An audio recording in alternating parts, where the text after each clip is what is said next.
avions pensé que l'organisation du scrutin, peut-être qu'il y a une volonté d'organiser un scrutin qui respecte les règles de transparence et d'équité. Si c'était le cas, nous allions évaluer pour savoir, bon, on sait que les fraudes commises avant le scrutin, on les connaît, je viens d'en citer quelques-unes, mais il y en a d'autres. Mais aussi le jour du scrutin, on faisait l'effort de faire voter conformément au code électoral les électeurs qui avaient leur carte et qui étaient sur le fichier, on allait évaluer. Mais malheureusement, ça n'a pas été le cas. On a refusé systématiquement que nos représentants accèdent au bureau de vote et actuellement aux commissions administratives.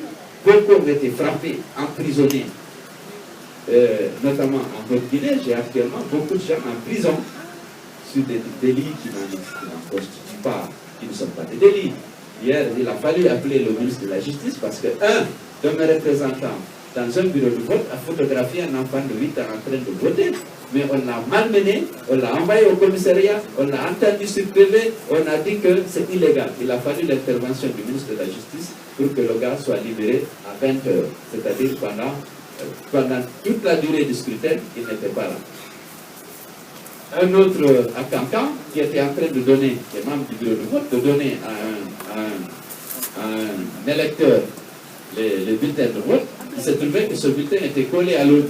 Il a tiré, un s'est déchiré, on a dit que c'est du sabotage. On l'a frappé, malmené, actuellement jusqu'à présent il est en prison. Bon, je ne peux pas vous citer l'utilisation abusive des procurations par les militaires et par beaucoup d'autres enfants, parce qu'hier, à partir de 16h, 17h, mais c'était la folie.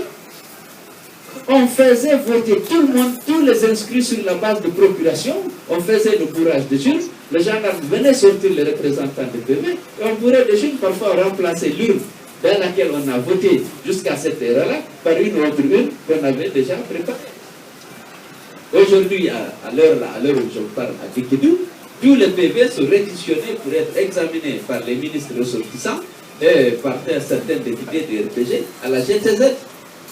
Nos représentants sont là-bas, ils sont en train de changer les données parce qu'il semble qu'hier, tardivement, Jean Fakonde a dit qu'il ne veut pas du deuxième tour. Les ministres, les gouverneurs et les préfets n'ont ça qu'à se débrouiller comme ils peuvent, ils ne veulent pas de deuxième tour. Alors actuellement, c'est vraiment la ruée sur les centres, dans les commissions administratives de recensement pour falsifier les données, pour essayer de donner des scores qui ne correspondent souvent pas à la réalité. À Zéro Corée, c'est ce qui s'est passé.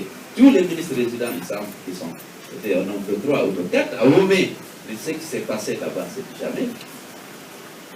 On a pris les PV, on les a changés parce qu'on avait fait d'autres PV pour que M. Alpha Condé soit premier partout, sinon les ministres se sentent menacés, ils sont avec. Donc, il y a tellement d'anomalies. Alors, des violations flagrantes de la loi. La CENI ne peut pas décider qu'il faut voter sans enveloppe ou sans émergement. Elle se retrouve toute seule, elle décide de voter sans enveloppe, sans chargement. Alors qu'elle savait pertinemment qu'elle n'avait pas toutes les enveloppes nécessaires à l'organisation du scrutin le 11.